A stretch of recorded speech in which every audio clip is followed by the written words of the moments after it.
What y'all gonna say now? What y'all gonna say now? It is the morning run. Shout out to the runners out there. Big dog Chico. Deuces Scoop. Greasing them lips. We caught you. Chico got the braids done from 808. Man, let's get into the morning run. Bye.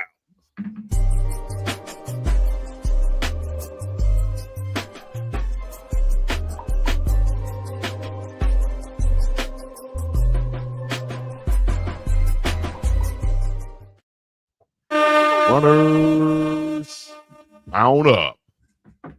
Time for the coldest podcast you can find on the internet at 11 a.m. Mountain Time, 7 a.m. Hawaii Time, 1 p.m. Eastern Time. Got the whole nation covered, ATL to the ocean. Don't do it, Dukes. Everybody out there. Don't do it. ATL Falcons, man. You might as well go ahead and hit the meme face. Don't do it, Dukes. Hey, boy, Cam gonna be viral for the year out. Shout out to baby boy, man. You go on Instagram right now, you put in Falcons reactions, his face pop up. Straight up. Shout out to Cam, man. Shout out to the Falcons. We got a big ATL show today, man. Not only is Duke the Scoop always with us, we got a special guest coming on in the back half representing ATL. So we're going to talk ATL sports, prime impact, all that kind of stuff. But first and foremost, you know we got to do here on the morning run. Check in with the runners. Runners, y'all let us know where you are watching from, getting in where you fit in. Drop your location, drop your locale. It is a beautiful Monday morning. 4 games in the books, Dukes. We had Wyoming come to town in Boulder, Folsom Field. Prime took care of business. Yeah, I think so. Last week on the morning run, now this is one I got to put this feather in my cap. On the morning run before the Houston game, I was like, I think they're gonna start K-Salt. And I did, but they didn't, right? All right, did. The reason I said that was because I know Coach Prime ain't no fool, right? But Coach Prime will use whatever method he has to do to get your attention. And I feel like, now this is me personally, I feel like a lot of this had to do with just getting the leadership and consistency that he said. What he said, he'll cry to you before he lie to you. He ain't lied. So I think we saw the product of some tough love, some good coaching on that, and from that perspective. And K-Salt comes out, and shout out to him for being mature about the situation, realizing like, hey, this is my shot, and going out and putting up damn near 400 yards of total offense. I mean, right now I feel better. Like as far as offensively, I feel a lot better than I felt at any time during the season. I feel like the Colorado Buffaloes, we keep looking for this outward identity, where the identity is we're gonna move the ball. The ball is gonna go. That's the identity. I don't care how you do it. Ship, car, plane, don't care. Get there. And that's what Colorado's doing offensively right now. It is amazing, dude. Go ahead, Chico. I was just gonna say land, air, sea. Go ahead, dude. That's just my ad-libbing. It's just amazing to me how identities form after a win. Hello. Like the playbook that was used for Wyoming, the same playbook that was used for Houston, Georgia Tech, and Delaware.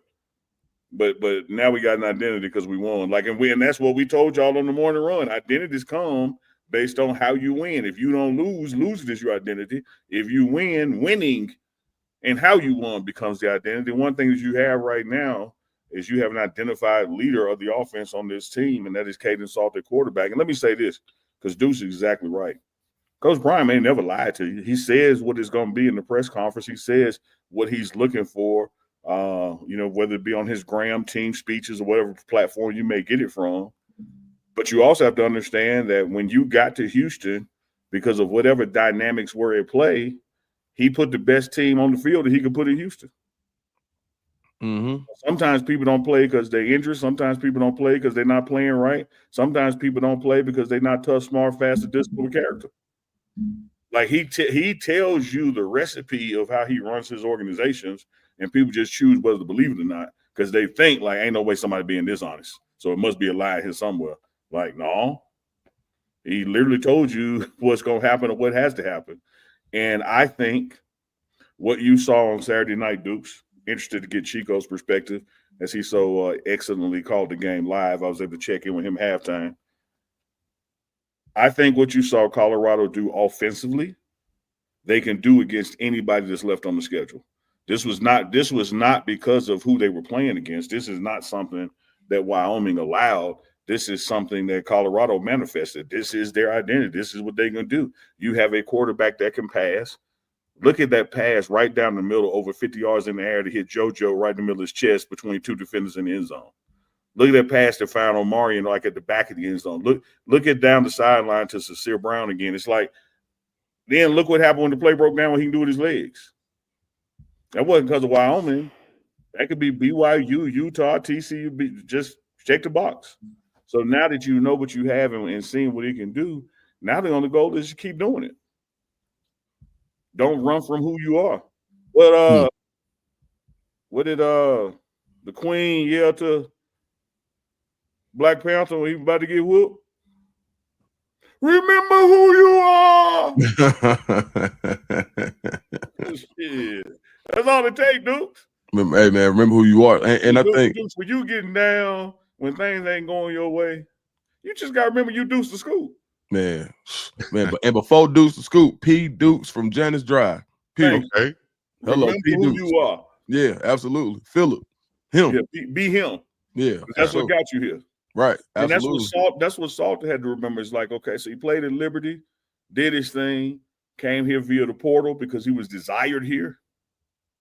And when he got here, you know, you walk out there at Folsom Field, bigger stadium, brighter lights, ESPN, and like, oh man, let me do something different. Like, no, we didn't bring you here to be something different. We brought you here because of the way you run the ball and the way you pass the ball. Be that guy. Mm-hmm. I've heard Coach Prime had that conversation with Alec McPherson, and you can see how he has turned it on the defense side. This was doing about midway of fall camp, and he kind of pulled him to the side. He said, man, let me talk to you a second, dog. Where that guy that came here in November, December, that went to the bowl game with us, that was killing in practice? Mm-hmm. Where that freshman? Why you get here now and now you dialing it back? Man, be who you was. Mm-hmm. And once he did it, look at him now. Man, what you talking about, boy? Hey, him, London Merritt, man. Noisemakers. Dogs. Yeah. Chico, what you think? They meeting at the quarterback. They have a meeting at the quarterback. London Merritt and Alexander McPherson. We got a meeting in the ladies' room. That's what you want to know. Appreciate it. You were trying to get the tune right. I saw you, Chico. No, I had it right. I just wasn't gonna do it on the show right now with y'all too. That's gonna be the first thing I come over here and say today. Dukes would be like, "That's my cousin. Y'all got to deal with him, and I'm riding with him, but that's my cousin. He's a little weird." Not today, Dukes. Not today. You ain't got to make that speech today, dog. Yeah, he did enough last night, Dukes. He did enough last night. Oh man, he did enough. Man, I saw it going that way too. Oh my gosh, man! Shout out to Cade Salter, man. Great bounce back game, like we predicted, like we said on here. I think that the game before, of course, did get his attention in whatever way it did, open his eyes up, and he said, "You know what? I got to take advantage of the opportunity that I have in front of me. This is my last year," as you heard him say on the podium. So, you know, sometimes those things kind of take a while to kick in, you know, but whatever it is, it's there now. And I think he found his groove, his mojo. The chemistry of the offense is better. The flow is better. And I think he's going to be way more decisive from here on out and be comfortable with those decisions that he makes on the field. And like Uncle Neely said, it starts off the field too. You have to be a leader off the field. Not saying he wasn't or is he, you know, anything, but it starts there. And Coach Prime is going to be evaluating that, seeing that from day one, how you carry yourself on and off the field, how people galvanize around you and treat you, how you come off the field doing sidelines after plays. He's evaluating that too. So shout out to Cade Salter. Hopefully he can sustain this throughout the rest of the season. People will follow behind him. And, you know, they'll get some wins, starting with BYU in 5 damn days. Chico, feel free, man, as we had this discussion this morning, whether it's that K-Salt interview on the ground, Sincere Brown, or even Marvin McNeil, feel free to cue those up, you know, as we chat about it. Because one thing I'll tell you guys, because Chico is spot on right there with that breakdown, because at the end of the day, it doesn't matter what I define as his leadership and consistency. It doesn't matter what Dukes defines as leadership and consistency. It don't matter how Chico defines it. When you're playing in the Coach Prime organization, it doesn't matter how Coach Prime defined it. And there was something he saw there or didn't see that he wanted more of. And so he went with the next best option after that Delaware performance with Staub. And somewhere in that period, there was a growth where you reached what Coach Prime wants you to be. Because here's what I will say about Deion Sanders, about Coach Prime, about our friend Chico and Dukes. That stuff you see on the board, tough, smart, fast, disciplined character, it's not just stuff on the board. Like it is a living standard, and it is a non-negotiable standard. And if he doesn't see it from you, Dukes, he's not going to put you in a position for the world to not see it.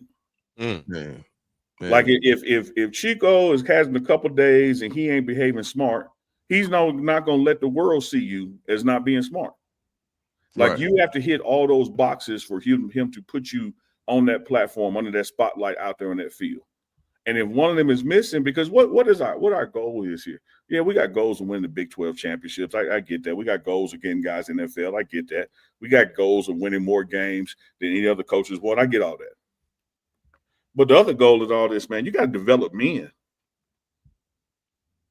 You got to develop, you got to have good people, because you can't win games without good people. You can't. It's like when Coach Prime tells you he don't hire coaches that ain't good fathers. How you gonna coach somebody and you ain't coaching your own child?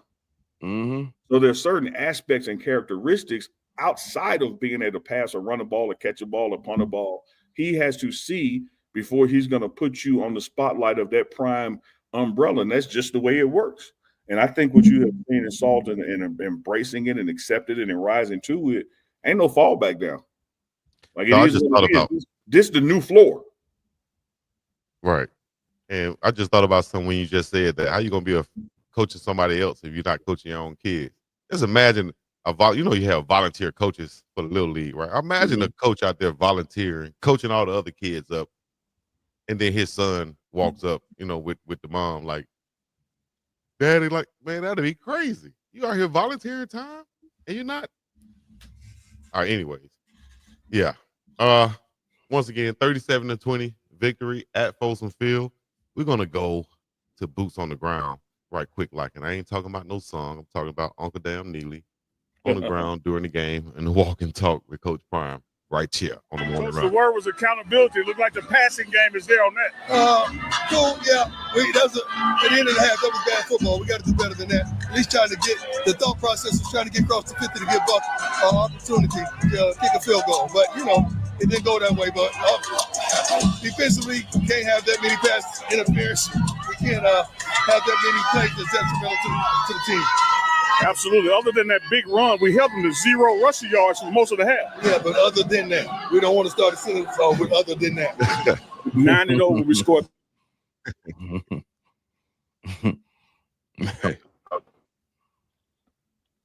Chico, you don't want to start a sentence with other than that. Other than that.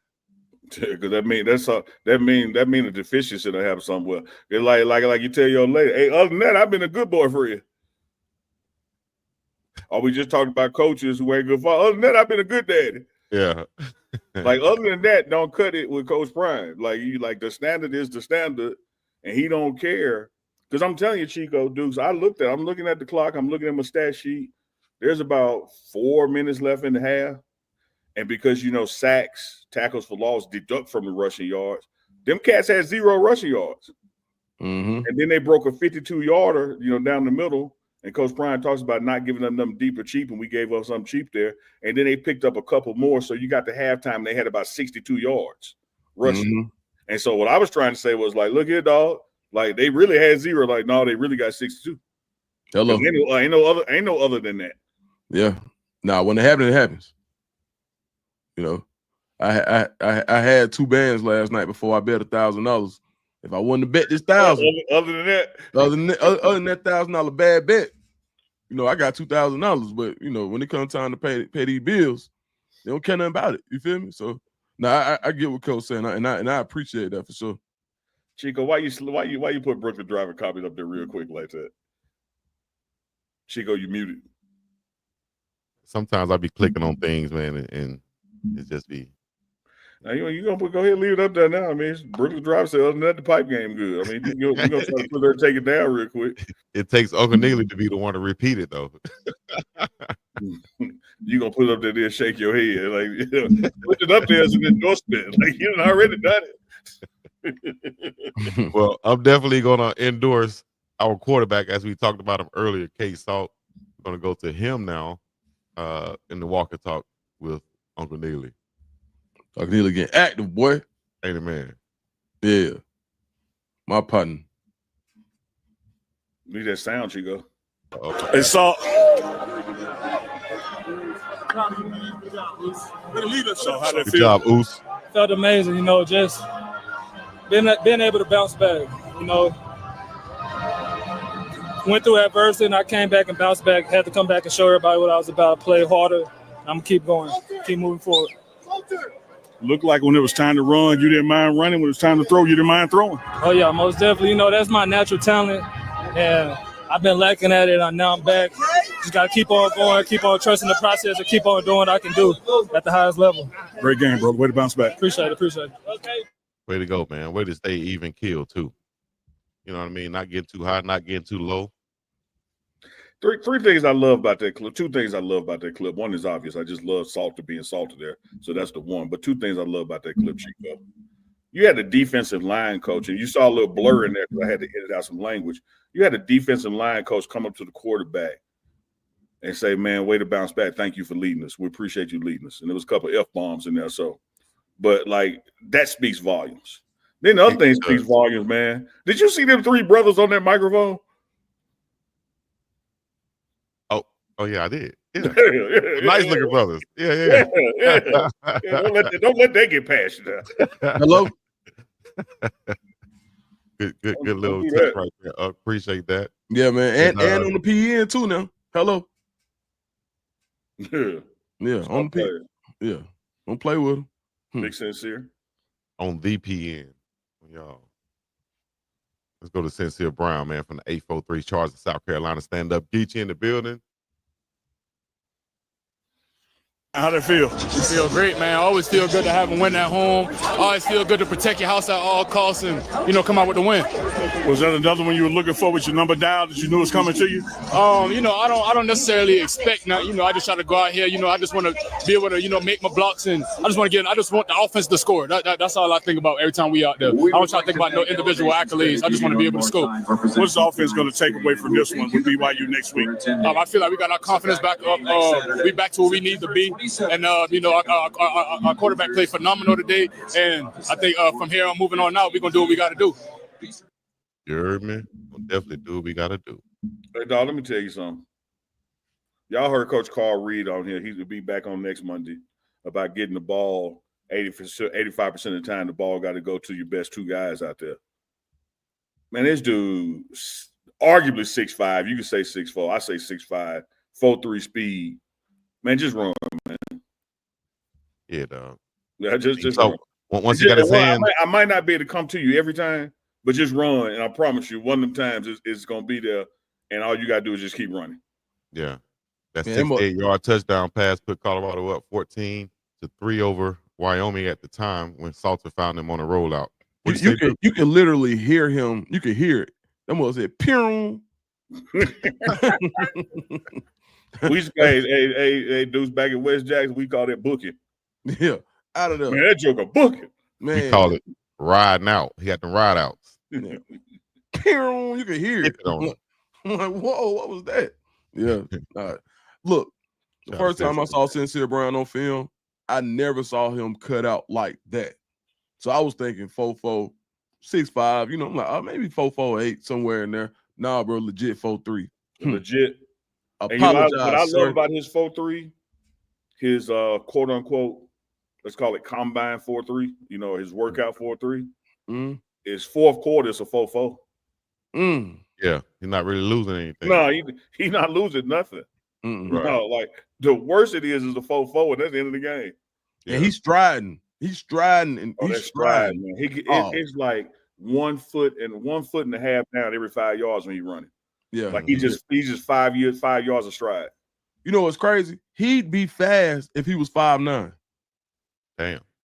That's the way it's turning over. You can see, like when you picking him up and you putting him down, you can see it. He'd be fast at 5'9". He's exceptionally fast at 6'5". That's crazy.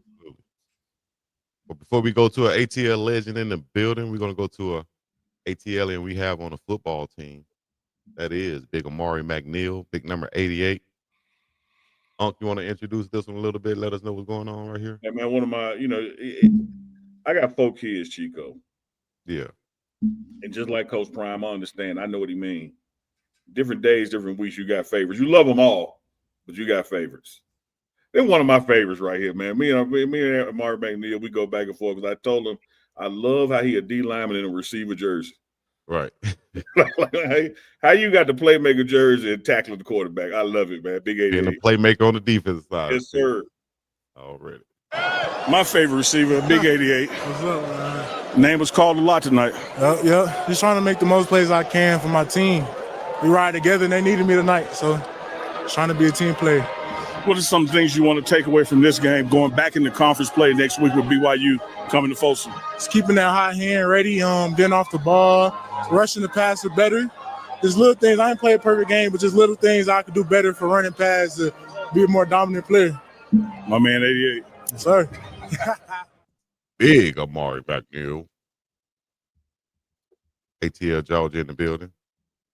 Yeah, man, what I loved about the defensive line play, Chico, Dukes, get y'all feedback on it. You had Big Talk Feek, who was down with a little slight ankle injury, didn't play. And you had BDS, true freshman that had been balling, who didn't play. But you couldn't tell. Mm-hmm. You couldn't tell. My beloved Cowboys, God bless them. Everybody want to talk about it, man. We could tell Michael missing. I can tell you what about this defensive line. When somebody missing, you can't tell. Yeah. Arden Walker stepped up big. The 2 freshmen we mentioned earlier stepped up big. Amari McNeil, Jaheim Otis came in there filling in also. The defensive line played pretty well this past week. Mine is that second half where we gave up that long drive on those runs. Other than that, I think we played a great football game. Yeah, Dukes, and I really want to hear Dukes on it, man, because he talked about all the time going into this game, stop the run, stop the run, stop the run. And when you get to halftime, and we have typically been giving up 200-plus yards, and it's halftime and they ain't at 100, you on a good pace to make sure you ain't doing what you've been doing. So, Dukes, what did you see when you watched that D-line play? Yeah, I saw better gap assignments. I saw people spilling blocks on the second level. I saw a lot more of a team effort when it came to stopping the run. You just got to be consistent. One of those, like Coach Prime said, and I'm glad he said that, because you can have everything. Put it like this: you can have a great year, A. But if you get a 0 on a midterm or a final, what's that do to your entire grade? It tanks it. Yeah. So the same thing when it comes to the run game. You can't allow those big plays because they're such a now. The way the offense, now this is the definition of complementary football. The way the offense was playing, that run didn't kill you, right? But against BYU, you want to see that get cleaned up. But overall, I think it was a much better effort. But to continue to make sure that the standard is the standard, that, hey, look, we stop the run. That's who we are. You will not run on us. We don't care if you line up 8 people on the line. You're still not running the ball because we'll line up 8 too. And I think as long as they have that mentality, they'll be fine, because and as I continue to say, these next 3 schools coming in that Colorado will be playing are going to, they have an identity, and it's run the ball. That's what they're going to try to do. And they're going to tell you we're running the ball, and you have to figure out a way to stop it. And I think this is going to be another test. So they did well. That was like the quiz. Now you're starting to get some more tests, and we'll see how it goes. Well, I love that, Dukes, and I want to get Chico's feedback on this, because this is something I said post-game, and I said it on this morning on the morning run as well. What you saw from this Colorado team this past Saturday against Wyoming, they can do against anybody that's left on the schedule. Now, I know when I said that, y'all only heard the positives. Right. I was talking about the negatives too. What you saw us do, good and bad, we're capable of doing against anybody that's left on the schedule. So, whereas we're capable of Saltified and Sincere down the sideline, or Marion in the end zone, or Draylon on the slant, yeah, we're capable of those things. But we got to stop being capable of giving up that untimely 52-yard run too. We got to stop being capable of giving up, that deep one-on-one coverage and the safety getting over that late touchdown. Like, those things are fixable and have to be fixed as you go into this straight run now all the way to Thanksgiving and conference play. Chico? Yes, indeed. No, you're right. because those timely penalties, things of that nature, you're gonna have to cut that out, man. I think you don't want to bring that into conference play, but you do want to bring that run game into conference play. That big offensive line, because I think that's going to be the quote unquote identity of this team. The fact that we can run the ball behind the offensive line, the fact that you can bring in 2 other offensive linemen with tight end numbers on, and really push the defensive line and lean on that run game. That's what I think. That's going to be the identity of this football team at the end of the day.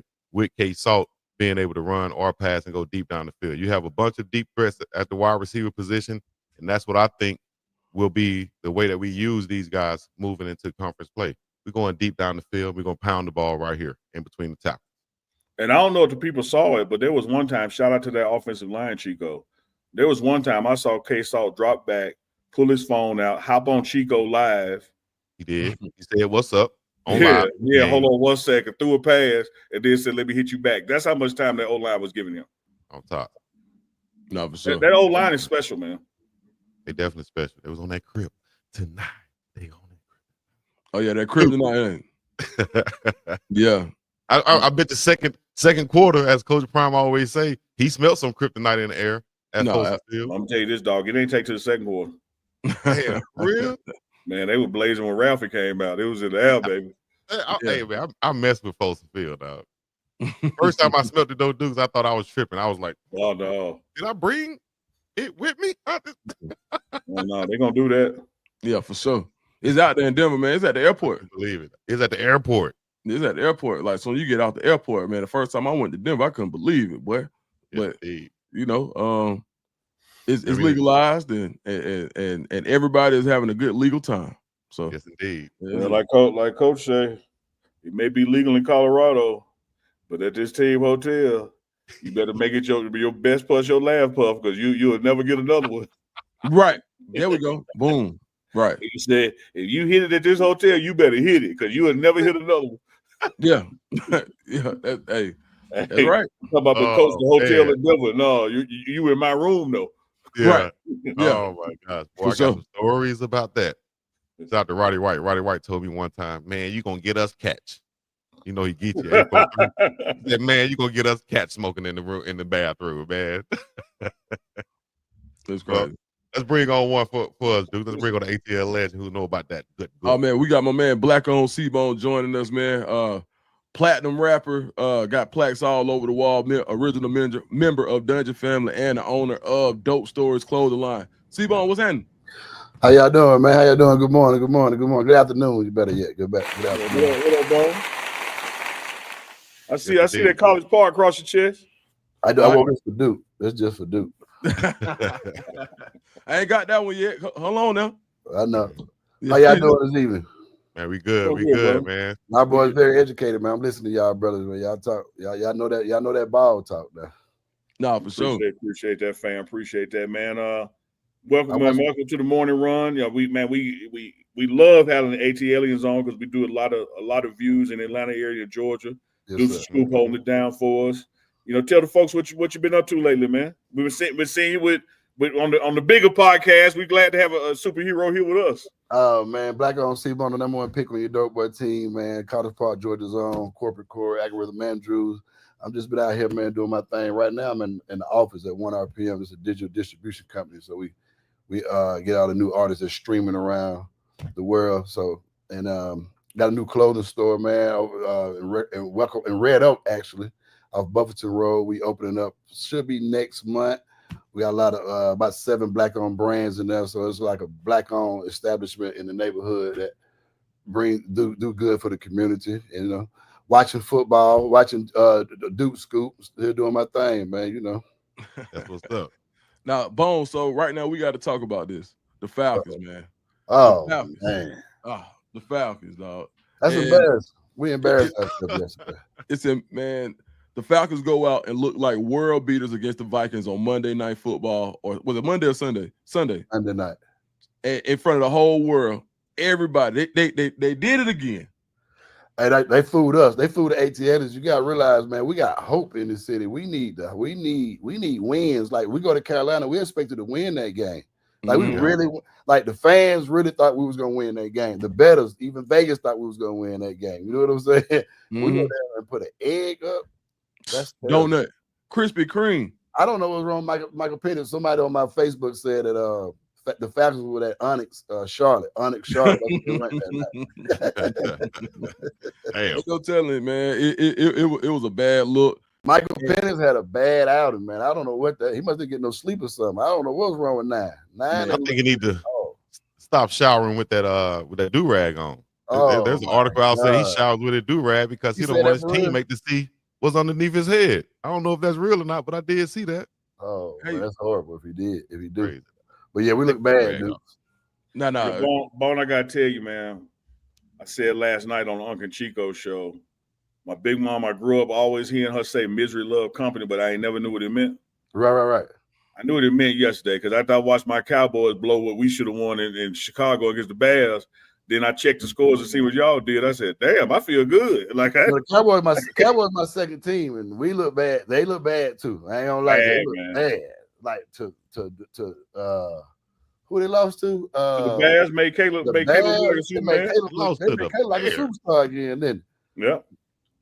No, absolutely.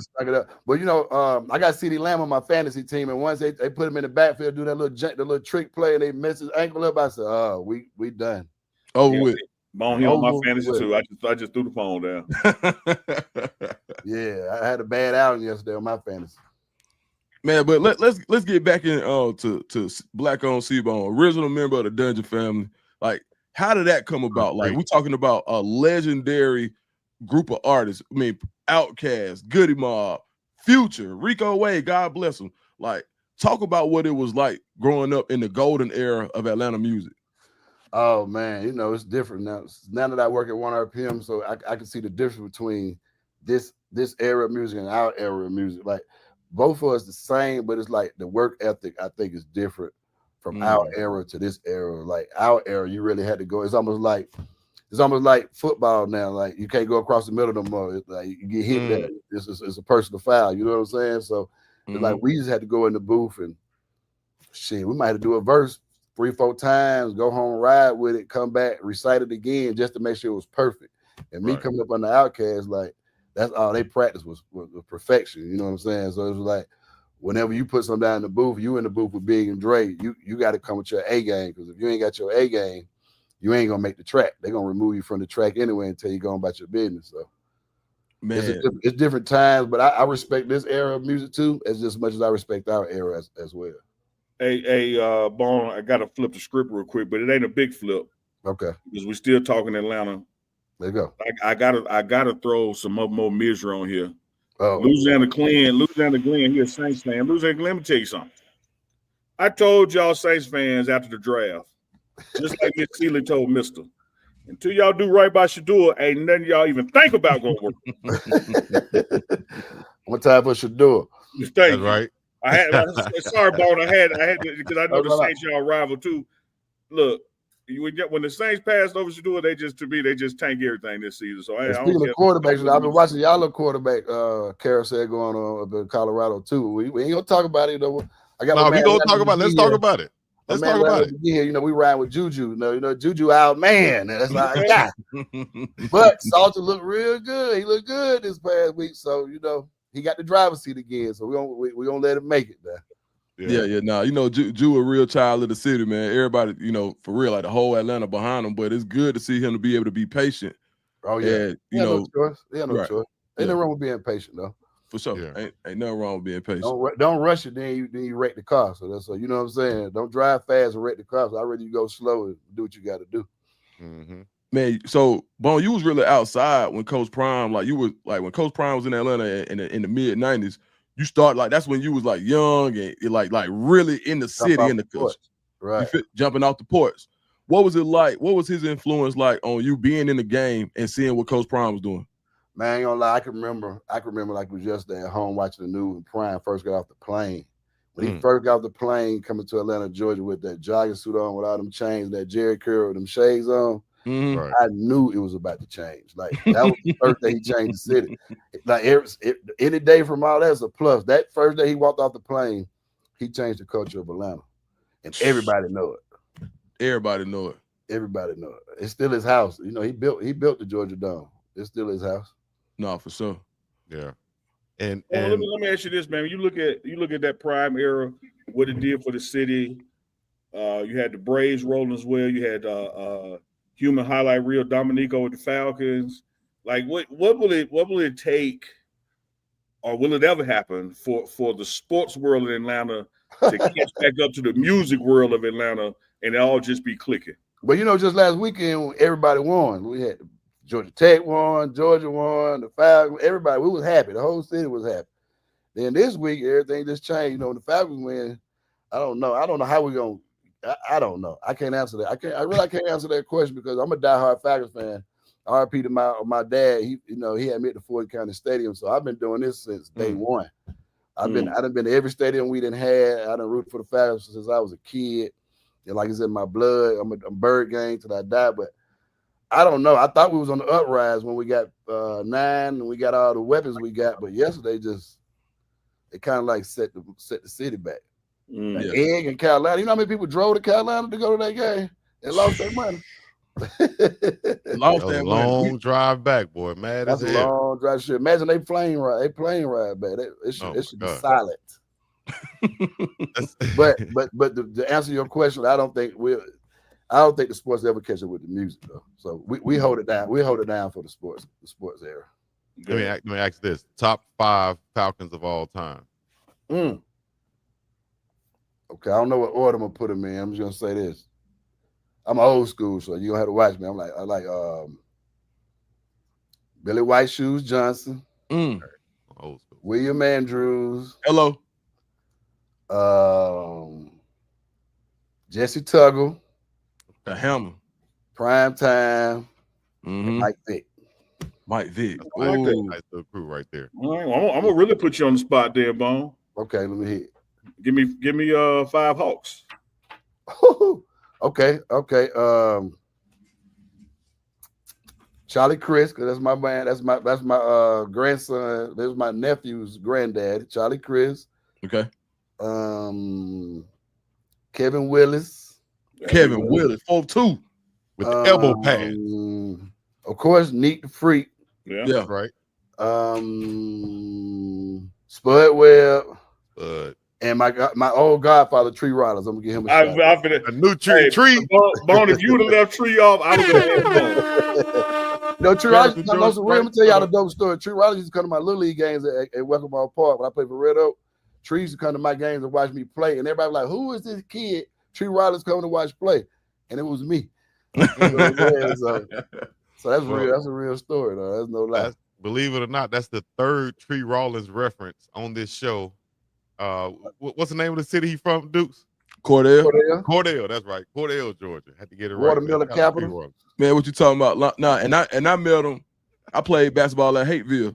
And so his brother, Ray Rollins, was the coach over there. So Tree would kind of like will pull up. So Hateville, they got their own little fraternity of hoopers now. They really hoop over there. So at the end of the day, going over there. Hateville what? Just Hateville Rec. Oh, okay, Hateville Rec. Okay. Yeah, Hateville Charter. The only thing when I was growing up, it wasn't even.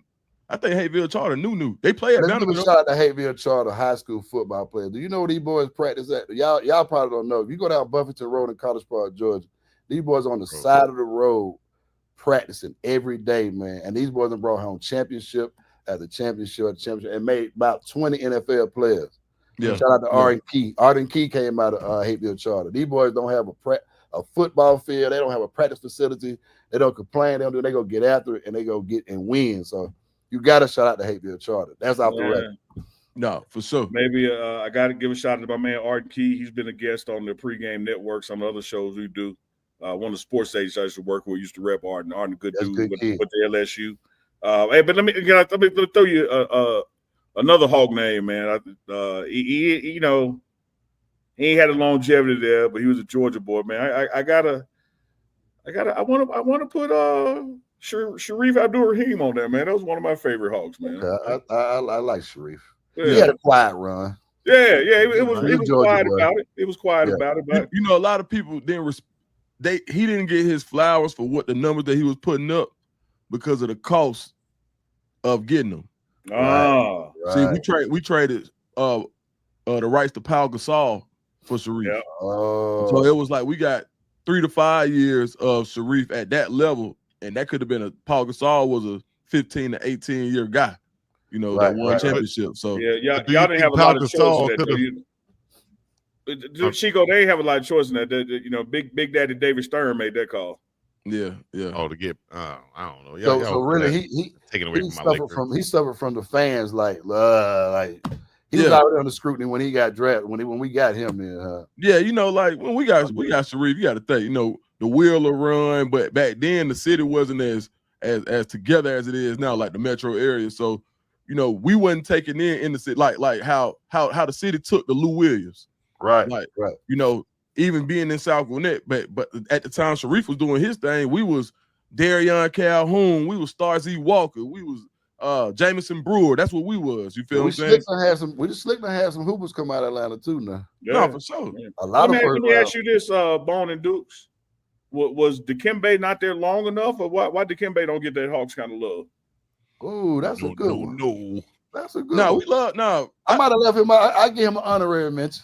Yeah. Man, look, see, Bone list got 2 personal references. Right. So his list, his list is really like a top 3 because he ain't going against the grain. It's just like my top 5 in wrestling. You know, I took all people of the same. Yeah. I took all Dukes took all black squad. I see, Bone. Dukes took all black. While we got black on Bone here, we might well go to the Braves, man. Give me 5 Braves. Oh, of course, my number 1 Brave, Marquise Grissom, straight out of college. Marquise Grissom. Yeah. Marquise. Fred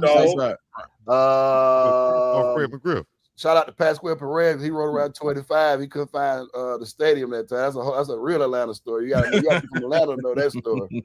To get the joke, the joke about the story. David Justice, Marquise Grissom. Dale Murphy. Bill what's Horner? What was Horner? Roger. No, Horner played. What was Bob Horner. Bob Horner. I think he played shortstop a second. And you went bad then. I'm gonna say Claudell Washington. I'm old school, man. Man, that is old school right there. How y'all not? Everybody always leave off hammering Hank Aaron. Dang. Oh yeah, they go without saying he the Braves. Yeah, he is the Braves. Like that's from Milwaukee Braves. Don't disrespect Hammer and Hank. Yeah, Hammer and Hank first. That's first. Right. Okay. Yeah, we named the list after Hammer and Hank. Right, Hey, real quick, flip the script to Dukes real quick, Bone. Some more breaking news is that your basketball coach over at Auburn is about to retire. Oh yeah. Bruce Pearl. Yes, sir. Bruce Pearl expected to retire as men's coach. How you feel about that, Duke? Man, look. So the game is. I love what Coach Pearl brought to Auburn. I love what he brought, but I think the game, as you know, the game changes, and as politics get involved, right? And it's hard to be so outspoken politically and still recruit in this climate. So he's going to do a good job, and he has done a good job recruiting. But I know there are some people that he's alienated some people with his political views. So this could be one of them things where it's like, you know, we saw how Tommy Tuberville made his bones, you know, on the backs of brothers like us, and then it's almost like you turned your back on him. And I wouldn't be surprised, and no disrespect to Bruce Pearl, but no disrespect to my people either. I feel like some of that is bittersweet for me because I love the wins that he brought, but at the same time, some of the political views it's hard for me to rock with, to be honest. I feel you. Well said. Flipping back to ATL, I got to put on Waters right here because people sleep on Brian Jordan. That was Prime before Prime. Yeah. Brian Jordan played every damn thing at a high level, man. Brian Jordan, he was like a Russell Wilson. That's the only reason he didn't get the recognition he got. Not in the bad way. He was just like a good, clean guy. Go to work, do his job, come home. But he was a hell of an athlete, though. He was a hell of an athlete. Absolutely. Louisiana Glenn got one for you, Black on Bone. Let me hear. He said, Bone, what's your top 5 rappers from ATL? That was my next question. That was my next question right there. Glenn started. Oh, yeah, that's easy. We want to give a shout out. We're going to go with Outkast, Big and Dre. I don't care how you put it. Yeah. And I go with Tip. I I give it to Future. Let me get some old school. I go Kilo. And I put a new female, and I put Lotto in there. Okay. And Goody Mob, and don't forget Goody Mob. Man, I leave it at that. Man, probably 6 people.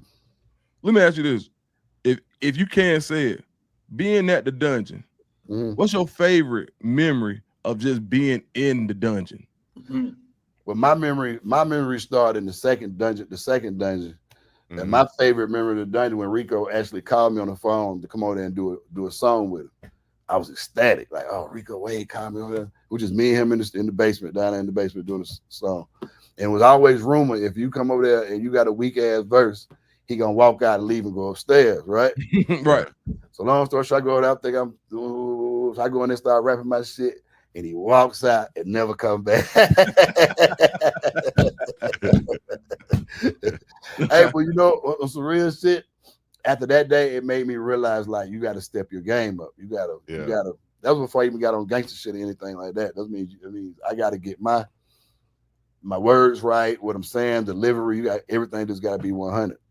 So it just made me go harder from then on out. Well, let's see. How did you even get to that point? Talk about your start in rap. Like, how did you even begin rapping? And did you play sports before that? So let's talk about from inception up to rapping. So I played sports when I was a kid, from like 4 years old. I went to junior high school. And junior high school, I had other dreams. We ain't gonna talk about it on this show. So we had other dreams. So I kind of got off track. You know what I'm saying? And then at the age of 21, in high school, I had a homeboy. He used to make me mixtapes. He used to make me mixtapes back in the day. His name was Mr. DJ, and he was actually the first DJ Outkast. And me and Mr. DJ was actually neighbors in College Park. So we were friends. We've been friends since we was in 8th, 9th grade. So we always been kicking it. When we got older, we still was friends. I used to go over his house, and Big used to come over his house, and we all hooked up over there. And one day we just all hanging out, and then this shit, the rest is history. And I started going out, started hanging out with him. And one day he was like, "You want to go on the road with me? You want to go out of town with me?" I was like, "Sure, let's go." And once I started going out of town, it showed me like a different life and a different, environment, different culture. Like it's more than just College Park, Georgia. Mm-hmm. And I realized that the world was humongous, and been around the world about 4 or 5 times ever since then. Man. On Booten and Farnsworth, shout out to Booten and Farnsworth, legendary movies back then. Booten and Farnsworth said, Coach went upstairs being Coach Prime. Coach went upstairs on Salter, and it worked. Coach went upstairs on Salter. Meaning what? He went and got on his ass? Yeah. He went upstairs like Rico did on you. Oh, yeah, he did. He did though, and it worked. I'm glad he did too, but we're gonna be quiet about that. But yeah, I'm glad he went out there and did his thing. That one ball, he threw a sweet ball. He got a nice arm on it too. That's a nice kid. I watched him at Liberty before he came to Colorado, so I knew he could play. And I tell you what, Bone, man, sitting here front and center watching him in practice, he can spit what Dukes, because Dukes is saying as well, attached to it. What Juju is learning, watching this guy, and then getting reps in practice as well. Saw him get to play in a real live game, and I expect he'll make an appearance in the season again. And it pains me to say this as a Cowboy, Bone, but I love the way the Packers over the past 20, 30 years have managed their QB situations. They never have a drop off because the next guy is learning from the guy. And when the guy steps down, he's sitting right there waiting. He waiting. Waiting and ready. Waiting and ready. Juju got a bright future, man. It's just that, like, even with my son, he went to Stetson University. When he went down there, I had to tell him, I had to tell my son, like, but I can't say this about Juju because he did start in the 9th grade. But I asked my son, like, did you start in the 9th grade varsity? No. Well, you ain't gonna go start, in college like that either. You know what I'm saying? It's a process. Everybody does like you can't put everybody on that field. Like, there's some dogs out there too. So speaking of Juju, man.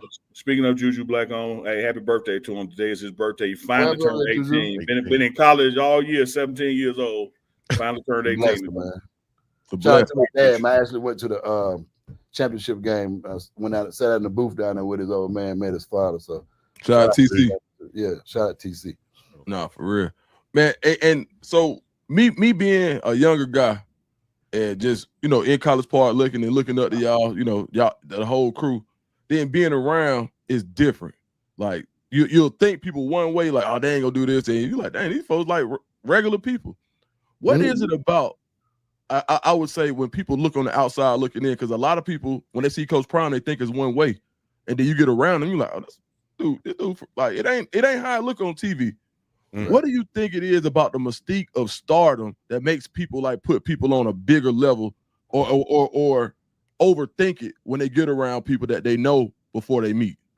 I think people I think they're like movie stars or something. Like they fiction and characters, like, but really it's reality. Like they real, you real. Like we all real. We humans. You know what I'm saying? Mm-hmm. So I don't know why. I don't know, because it's hard for me to answer because I've never done it. You know what I'm saying? Right. But it's almost like, I'm gonna give you a promise. It's like a female, right? Right. Before you meet the female, you're like, oh, but once you met the female and you done took out on a date and all that, it's like, that's my girl. I see why she's single. Yeah. So I think some people look at like stars like, well, I don't know. That's a good question. I really can't answer that for you because it's hard for me to answer because I just look at everybody. What you think, huh? Because you done did a lot. Yeah, I think, man, we just live in a world where you believe your eyes. And we got to understand that media, I don't care if you're on stage or it's a TikTok post or here, 4 brothers sitting on this show, is really only a glimpse in the depth of what people really are. Right. But because it's all that you see of them, you think that's all they can do. Like, okay, you take Bone, for instance. I'm certain, and I ain't never talked to him about this, when he tried to do something other than rap, they were like, man, what you doing? Because now you're doing something that they don't define you as. Right. It's like when your horizons start to expand, people question it because, like, well, I only know him as this. How dare him do something else? Man, what are you doing? He tripping. And so we meet people, we have this expectation of them. And then when they're more than that, like it rock your world because that ain't how you saw them. Yeah. But as in the Coach Prime case, I can see what you're saying about that dude, because he's like, I guess with the answer to your question, if you meet the person that it doesn't fascinate, and once you meet them, then you ain't got to worry about. I mean, once you meet them, and they're like 100 and like down to earth, because they don't care about that. You care about that, but they as a person don't care about that. If that makes sense. You get what I'm saying? That makes perfect sense. Yeah, that makes perfect sense. And it's almost like, as long as you 100, then it's like me. I can I tell somebody, I start you off with a 0. I don't start you off with 100. I start you off with a 0. You got to add points to get to 100. I think a lot of people see celebrities from just their point of view. Also, like, you watch them so much on TV, you become a fan of them, and then you get around them. It's almost like you want to be like, hey, do you notice me? Like, and a lot of people go up to fans and they say, hey man, remember the last I met you before. You might not remember this. Like, you remember that, but they see thousands of people that come up to them. You know what's crazy about that dude? It's so many celebrities now. It's like, it's done changed. It ain't just like how we was growing up celebrity. You had to put in work to be a celebrity. Not to diss nobody, but it's like there's a lot of celebrities now. You know what I'm saying? No. Hey, nobody YouTube. Hey, we say it in Atlanta all the time. Ain't nobody famous in Atlanta. We don't care about you. We ain't gonna, I'm finding it too. Who is that? Right. No, they're serious. I was gonna ask you this too, man. So when you think about your verses, you got like, we talking about some albums that did really well. We talking about Stank On You, 5 times platinum. Yes, sir. We talking about Gangsta Shit is one of the verses 5, right? 5+ platinum. Tomb of the Boom is on 13 million, 14 million platinum. 13 million. New Jaw City. Was you on New Jaw City? Yes, sir. Platinum. Of all your big time features. Oh, Kryptonite. Kryptonite Gold. Purple Ribbon. Yeah. Of all your big time features, which one meant the most to you? I would have to say Gangsta Shit. Yeah. The way it came about. Because actually, I would say Gangsta Shit because that producer that actually produced that track, that was the first outside producer that produced Outkast record besides Outkast of Dungeon Family, and that was my homeboy Carl Mo, and I actually brought him in. So I brought Carl Mo in. Carl Mo produced that track. So, and the way it came about, we was all at Gentleman's Club one night, and Dre put the hook on there, and then it was like, you you ready? And I was like, yeah, I'm ready. You know what I'm saying? Let's go. You know what I'm saying? So we left the club, came back.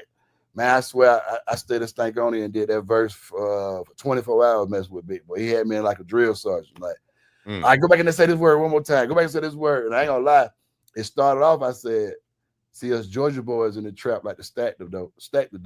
And Big Boy made me go back and change dope boys in the trap like to stack the dough. So it was like it was a fine tune, but it took 24 hours to do it. But it was well worth it at the time. Man, I always wanted to know how did the kryptonite where he said time and time again I gotta turn back around and tell C-Bone. How did that come about too? Because that was around one of the times in rap I was kind of feeling down and frustrated because I was trying to put the Concrete project out. Shout out to Concrete. I was putting the Concrete project out and things just weren't going good. I was like, why is the shit not going good for me? You know what I'm saying? Like I put in a lot of work. I'm a good person. Like, why is it ain't working for me? So I was actually on Old National to give me some food. And shout out to Battle Oak, Courtney Seals. He actually called me and was like, hey man, we got this song down here. And we just took Bubba Sparks. They took Bubba Sparks off the song. And it was like, we got a song out here that you might be good on. Come down here and, do your thing. So actually, when I went down there, I was rapping on there. I was writing my verse or whatever. So I write my verse. And when I started writing my verse, Big Boy actually walked in the studio. He wasn't even there. He actually he walked in the studio. When he walked in the studio, he actually sat down next to me. And that's funny you asked that question because he sat down to me, he started writing. He looked at me like, oh, I got something for you, boy. I got you. And once he said that, I didn't even know what he was talking about, man. Once he said that, I was like, shh, it's on and popping now. This is what I'm talking about. This is the love I'm looking for. You know what I'm saying? Right. Yeah. So that song actually still growing to this day, man. It get bigger and bigger by the year. No, I mean, you got to think. I remember being in school, and this is before we actually linked. And I remember just listening to it on Stankonia. I felt like that was like the most slum song on that album. Like Stankonia was a different kind of Outkast album. Right. Like they were growing in different places, but that brought that A-Town vibe. The Kryptonite wasn't on Stankonia album. It was you talking about Kryptonite? I thought you were talking about gangster shit. No, we started off talking about gangster shit, but I started. He asked me about the Kryptonite, and I was telling you how we did the verse on Kryptonite. Oh yeah. Now that Kryptonite one, yeah. That kind of took you would think. What you think put you most on the map? Kryptonite. Time and time. They play that at the Falcons game every game. Every score, every time they score, but we ain't scored a lot. Every time they scored, man. Shout out to Super Nate, man. Man, God bless his soul, man. God bless his family. God bless me. I miss my dog, man. I see these pictures y'all showing, but y'all kind of throwing me off a little bit. Somebody working back there. Somebody working, C-Bone. We ain't got somebody working. Oh, that's you, big dog. Appreciate it, baby. Appreciate that. Yeah, Super Nate, man. That was my right hand man. We grew up. We was actually our mamas with the Turner High together in Dixie Hill, Atlanta, Georgia, and we did our first birthday party together at 5 years old off Gappy Road at Joe's Pizza, and we've been calling each other cousins ever since then. But we really just best friends. But that's more like my brother cousin. He passed a couple of years ago from cancer. And shout out to him, man. I keep his legacy going. I still put out songs with his verse on there. So, shout out to Super Nate. Yeah, if y'all remember Super Nate, what album was that with Super Nate had to call on Outkast? Was that Stankonia? That was Stankonia too. I had that on that album. No, that was the second. That was Quimini. Yo, Quimini. Y'all, if y'all remember on Quimini, you got the guy Super Nate Calls. That's who we talking about. Mm-hmm. And I had to break from jail on that album. I had a skit on that album. So I wasn't rapping on that album. I had a skit, but once I went and did that skit, I got the bug though. I was the dude on the skit saying the plane ticket for the weed. How much it cost? 50 for 100. Yeah, that was my skit. Yeah. Right. Mm-hmm. Now I just love skits on that. But let me ask you this, because I ain't finna ask you top 5 for this one because that'd just be too damn hard, man. It's too many. But I do want to say this: UATL. If I'm DJing, right, I'm DJing at a party to get the set going. Give me 5 ATL songs, ATL-based songs that I got to play that night. Shit, we can go the whole any Yin Yang catalog, any Lil Jon catalog. Yeah. Any Bone Crusher, any I'm gonna say let me see what's the Sammy Sam song? Knuckle Up. Patty. I can't think. Ryan I'm bad with that. Ryan with some killers. Ryan with some killer. Killer. Yeah. Yeah. I start out with Player, that. I excuse me. start out with what's my boy who locked up from Allen Temple? I ain't gonna let up. I ain't gonna Yoda the Great. And oh man, I go some Tips, some Jeezy. I mean, it's a lot, man. You know, we can go get in that bag in Atlanta, man. I go Atlanta. I go me and Duke song. Me and Duke got a song called Southside. I play ours first. How about that, Duke? P. Duke. Oh, man. Hey, let me tell you something. I gotta pull it up. P. Dukes, look, pull it up on YouTube. Me, P. Dukes, and Future got a song together called Transform. Now I thought I was out of here when we shot this video. I had grabbed P. Duke, and P. Dukes was like P. Dukes, which y'all don't know. P. Dukes really is a lyricist. That boy can rap. I was mad when he stopped rapping. But I know he was gonna be successful doing something because he's smart and intelligent. But P. Dukes can rap. Y'all go Google his name, man. No, don't do that. No, Dukes to Scoop. Right? Hell no. You be want to dig in Uncle Neely pass. You wait till later this week. You can do a full damn show. You ain't gotta wait later this week. We're going right now. Dukes, Future, C-Bone, Transformer. Yeah, nah, man. Hey, you know what's funny though? Like from being somebody who just like picked it up one day and then to be embraced by like the greats. Like you gotta think, I'm, you know, C-Bone, like I go to Outkast concert, man. I'm backstage. You know, they do, you know, C-Bone, like, nah, that's my little brother, bring him. Like just being embraced by like some of the big dogs, man, it was really a blessing. So man, I always want to tell you, y'all see big dudes right there. Y'all see my boy. Look at it. Look at it. Hey, let me humble him up, Bone. No. That hairline a little different, but we see him. No. Man, hey, look, bend over with. Dude, I got to look at mine last night. I said, man, I'm in a full day retreat, man. My shit used to be right here. Hey, man. Hey, look, I'm still blessed, but I treat mine every now and I get them edges. I'm like them females. I had to cut them grays every now and then. Hey, man, hey, you know what? Now, I don't think I never told this story, but that song that we just did, where it was me, Future, and C-Bone, the person that was not on that song who I replaced was 2 Chainz. Right. No. True story. All us, like when you from College Park, all us like just be around. So it wasn't nothing to be. My uncle owned a club. I always talk about throwbacks. So it wasn't nothing for me to pull up in throwbacks and see 2 Chainz. Shout out to Wayne. Shout out to Big Wayne. Man, shout out to Propane. Yeah, anybody. Yeah, shout out to Propane. Oh, yeah, they go. Oh, hey, that's Spence in the video. Big Spence in the background. I see it. Big Spence. Big Spence. Yeah, no, man. So, you know, it just really wasn't nothing, man, just for us to like, you know, the link. And I think that's what put Atlanta on the map with the unity. Yeah. So right now, this is my last question. Everything going on in Atlanta, man. We got a bad stain in the game right now. Whoop-de-doo. Whoop-de. Coach, like, what the hell is that whoop-de-doo, Coach? We'll tell you about it later, Coach. Yeah, hey, how does Atlanta rebound from this? Actually, I'm glad you said that because Atlanta ain't got a rebound because we ain't take no stain. He took the stain. It ain't us. We've been popping before and after. So it's like, I'm kind of, truthfully, man, I'm happy that little gang era we're going to get wiped out. That drill music, that gang era, it need to be gone because there's too many deaths, too many bodies for nothing, too many people going to prison for nothing. These kids don't know what they're doing. They just going to jail, think they're living in a movie. It's not a movie. This shit is for real. You're going to prison, you're going to do a chain gang, or you're going to die. Like, I hope it put a kind of stop to that kind of that activity because too many deaths for no reason, man. So I'm tired of it. No, I'm glad you said that. That's and I don't have to be sounding like the you know, the civil rights leader or something they want to call. Yeah, because you know when we grew up, man, I ain't gonna lie, we grew up, we about to get money, we about women, that's what we rapped about, like having fun, like partying.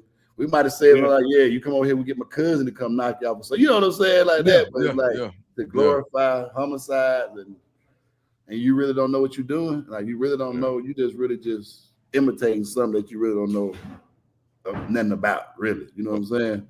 Well, so I hope it changed the culture with that gang culture in Atlanta, and we go back to our player ways. I say that, man. Right. It's heavily saturated with that shoot 'em up, bang bang 'em. You know, but ATL's real music crazy. Yeah, you don't need sound right to me. Let's do this though before we get up out of here. Let's go to the Black-owned part of C-Bone. Let's talk about dope stories and some of the things you've done since all of your music. You know, let's talk about things after that. Talk about your dope stories and stuff. Well, we can talk about my brand. Dope Stories is a brand I started, man. It's not talking about drugs or anything. We talking about your life story. We're talking about your birthday, your dash, your death date, and the dash is your dope story. So what I come up with campaign is like everybody got a story. Everybody got a life story. Just make sure your life story is dope. Make it interesting. You know, have fun, live life, believe in God, and you know, be an honest person, be a God-fearing man. Just do what you got to do. That's your dope story. Just be yourself and be good. You know. Right. Shout out to the brand. You see the Divine Stevens right there.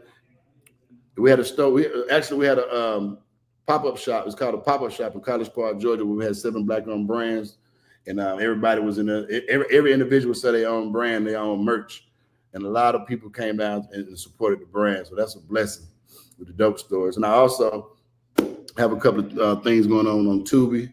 I got a Henry Welch comedy special on Tubi. Shout out to Henry Welch. He's from Alabama. You know from what it is. Yeah, and also Products of American Ghetto on Tubi. So we got a lot of little adventures we're doing, man. Still keeping our head in the game, keep staying relevant, you know. Love that. And right now I'm at 1 RPM at the office right now. So this is the office. This is digital distribution company. Oh yeah. Hey, I need to come in. Hey, you know what? I should have been over there. Yeah, Dukes, you should have been there, Dukes. They doing it. What? Hey, Bone. They Orlando McGee, that's the head of Urban. Hey, Lando. What's up, Lando? What up? Big dog. Hey, man. Hey, son doing good too, big dog. Oh yeah. He getting there. Hey, he got Uncle in his corner. You know, I'm putting the dog in him. Man, this and for y'all that don't know, man, this is one of the biggest names in music. If you search Orlando McGee, you're talking about all the way back. Put a lot of artists on the map, man. So salute, man. We appreciate you. Appreciate you joining. Oh, no, appreciate you you guys and everything y'all do. Hey, it's your boy birthday. They give him a shout out. Which one? Juju. It was yesterday. It was yesterday. Okay. Oh yeah. I sent him a diamond bracelet. hey, it's his birthday. Coach, want to talk to you. It's my birthday too, dog. Oh man, when you get home, there's gonna be a package sitting outside your door. That was for me. Don't touch it. Hey, Mom, before we let you go, I got to do it like MTV Cribs. You happen to walk by it, go show us what's in that refrigerator. Go open that refrigerator. You got to see what's in there. Oh, let's see the refrigerator. This is what we got. Oh, we bougie right here. We bougie ghetto. You see what the cherry Cokes? Got the Coke Coast. Oh yeah, I see the Simply Made and yo, your top shelf. Yeah, we bougie. Got 2 microwaves. Hey, C-Bone, ain't nothing but a swallow left in that Simply lemonade over there. And I'm about to drink it. You never swallowed that. Hey, look, got a snack closet. Champagne. Yeah. Okay. Yeah. Wait, let us know what goes on at that studio right there. Exactly. Now, this is the digital distribution company.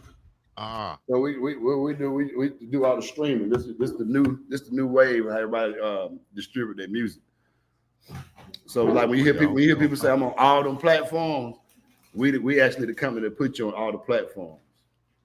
No, and podcast. So we're gonna have a meeting because you know we overdo anyway, and we're gonna have that meeting. Yes, probably need to be this week. I need to bring Cam over there to see you too. Oh yeah, nephew doing good. Shout out to Cam, man. Cam came a long way, boy. Hey, he gonna be a dog too. Your son gonna be good, boy. Man, appreciate it, man. For sure. He'll be one of them boys on the field. He was like, man, Cam will lose his lunch out there. He just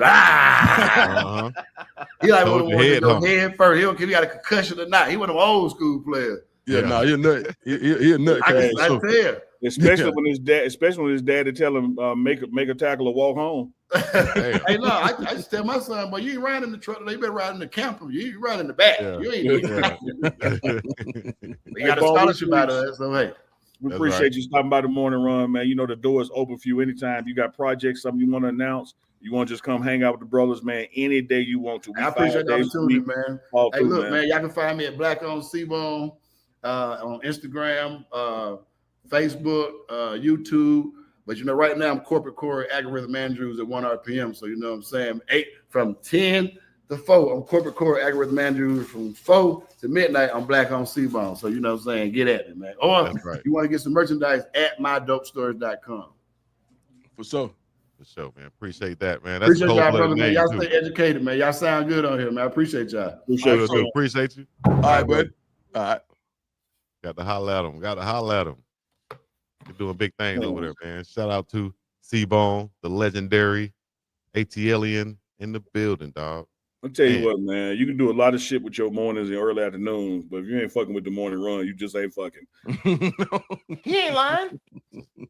In the words of Brother Marquise, rubbing belly to belly, skin to skin, humping like hell, but ain't shit going in.